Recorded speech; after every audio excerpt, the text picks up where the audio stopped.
A convidada desta edição do TBC Memória veio de uma família pobre e numerosa da zona rural de Pontalina. Na juventude, trabalhou como empregada doméstica para custear os estudos. Formou-se em Direito e atuou na advocacia por mais de 30 anos. Hoje, ocupa um importante cargo no Poder Judiciário. Daqui a pouco, eu conto quem é ela.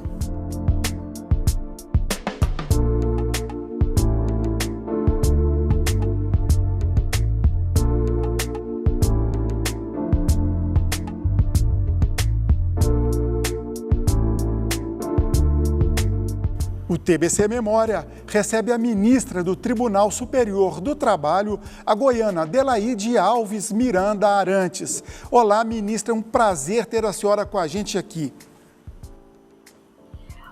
Olá, Enzo. Fiquei muito honrada com o convite para essa entrevista do TBC Memória. Eu tenho uma estima muito grande pelo meu estado, pela nossa capital, né, pela TBC, por todos vocês, por todos os goianos. E sempre que sou convidada aqui em Goiás, eu faço questão de atender, porque para mim é uma honra muito grande. A honra é nossa, ministra, mas vamos começar a sua história de vida. Lá em Pontalina, zona rural, uma família de 9 irmãos, a senhora mais velha. Não deve ter sido uma infância fácil, né? Algumas pessoas me perguntam, mas como a infância é tão difícil? Filha primogênita de 9 irmãos, né? O pai trabalhava na lavoura, a mãe trabalhava em serviços de casa, né? Naturalmente, cuidando dos filhos pequenos. E deve ter sido uma vida muito difícil, mas eu tenho excelentes lembranças da minha infância.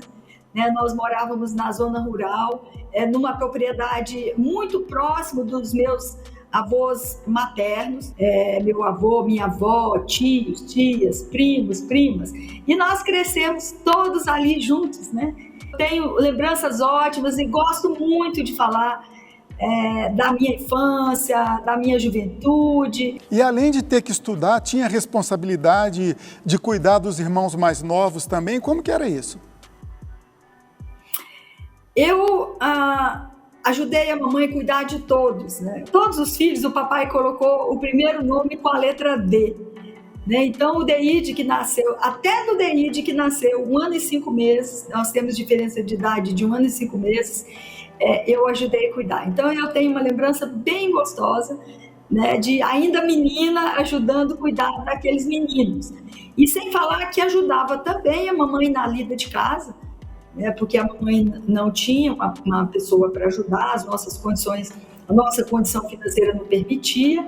Então, os filhos iam crescendo e todos ajudavam. E foi lá em Pontalina que surgiu o interesse da senhora pelo direito? Parece que a senhora gostava de assistir sessão do Tribunal do Júri. Como é que foi isso? Eu mudei para Pontalina para continuar os estudos. Eu tinha 14 anos. Pontalina tem 17 mil habitantes, né? Naquela época tinha muito menos. Lazer e cultura que tínhamos ali era o salão paroquial, né, onde tinham as festas da igreja e também uma sala de cinema e as sessões do Tribunal do Júri. As sessões do Tribunal do Júri atraía quase toda a população para assistir. E a partir das sessões do Tribunal do Júri, eu ouvindo, né, o promotor ouvindo o advogado de defesa, né, com aquela ênfase toda, e passei a observar também os advogados da cidade, né, que eram pessoas respeitadas, pessoas estudiosas, e com essa observação eu passei a me interessar. Agora, a senhora já comentou de uma família pobre e numerosa, teve que ralar, vamos usar essa expressão, desde cedo. E como é que foi ter que trabalhar na casa dos outros, de empregada doméstica, para custear os estudos? Conta isso pra gente. Isso vem de uma dificuldade que as mulheres têm de colocação no mercado. Eu me lembro que aos 16, 17 anos, eu teria condição de estar numa agência bancária. E não pude trabalhar porque aquela agência bancária ela só tinha funcionários homens e só tinha sanitário para homens. Então, a agência bancária, olha, A gente até gostaria de admitir a senhora, mas não é possível, porque aqui a gente não tem estrutura. Então, em Pontalina, a opção que eu tinha, e quero dizer que eu tenho muita honra de ter começado a minha carreira como empregada doméstica, mas ali, naquele momento, a opção que eu tinha de ajudar a custear os meus estudos era trabalhar de empregada doméstica. E tive a felicidade de trabalhar na casa de um casal, né, o Hélio e a Sueli, de quem eu me tornei amiga. Depois passei toda a minha mocidade indo para Belo Horizonte passar férias na casa deles, porque o Hélio, ele trabalhava, ele era gerente de banco e em seguida ele foi transferido para Minas. E nós somos amigos até hoje. Eles foram meus padrinhos de casamento. Infelizmente, o meu padrinho já faleceu, mas a minha madrinha, Sueli, ainda mora até hoje em Belo Horizonte e eu os visito. A senhora superou todas essas dificuldades, formou-se em Direito, atuou na advocacia durante 30 anos. Fala desse momento seu como advogada antes de virar ministra. Quando alguém supera, quando a gente fala em superação, a gente precisa falar também, né, das ajudas que a gente recebe. E aí me lembra 2 fatos importantes, que eram as minhas orações a Deus, para eu conseguir estudar e a ajuda das pessoas. Em Goiânia, eu fiz Direito na faculdade em Anguera, hoje em Anguera, e recebi, e tive a oportunidade de fazer estágio no escritório de advocacia, antes de concluir a graduação, e aí veio o interesse pela advocacia trabalhista, né, e os incentivos que eu recebi do juiz do trabalho à época, o doutor Erasto Pena Júnior. Naquela época, a Justiça do Trabalho em Goiás tinha apenas 2 varas do trabalho. A minha carreira começa aí, e foram 30 anos de advocacia trabalhista. Eu também tive o cuidado de, desde o início da minha carreira, eu não ficar apenas na perspectiva da profissão individual. Eu sempre valorizei muito o coletivo, procurei participar da Associação Goiana de Advogados Trabalhistas, procurei participar da OAB de Goiás, né, e de diversas associações de classe, onde eu militava em defesa da categoria. Essa perspectiva do coletivo, na minha opinião, é muito importante. E tudo isso ajudou que a senhora fosse indicada em 2011, se a minha memória não está falhando, como o 5º Constitucional... 2011, para ser a representante do 5º Constitucional da OAB no tribunal, foi isso? No TST?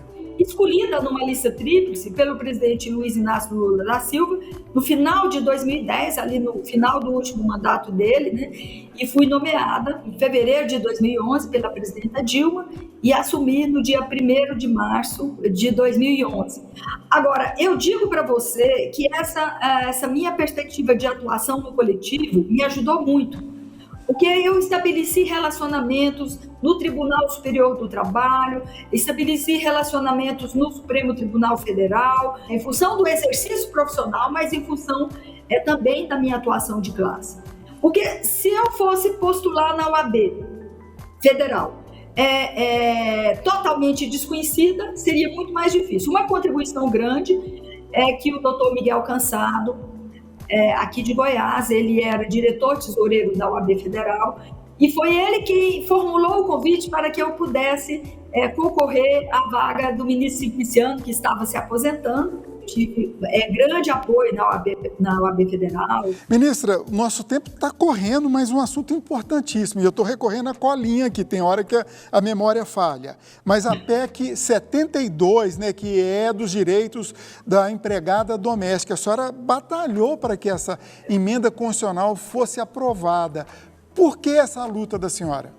Eu publiquei um livro, né, Trabalho Doméstico, Direitos e Deveres, quando era advogada trabalhista, assim, no meio da minha carreira, e passei a fazer palestras, passei a pesquisar o tema. Esse livro, ele teve 6 edições, só agora que está desatualizado, mas teve 6 edições, e eu participei da 100ª Conferência da Organização Internacional do Trabalho, onde foi aprovada a Convenção 189 de proteção das trabalhadoras domésticas, em todo o mundo, no âmbito da OIT. E lá eu tive a oportunidade de prestar um depoimento na comissão, do trabalho doméstico, lá em Genebra, em 2011, falando da importância das domésticas ingressarem na escola superior, e eles quiseram aproveitar o meu exemplo para que fosse aprovado um dispositivo recomendando que as empregadas domésticas fossem incentivadas a estudar, né, no âmbito dos mais de 180 países da Organização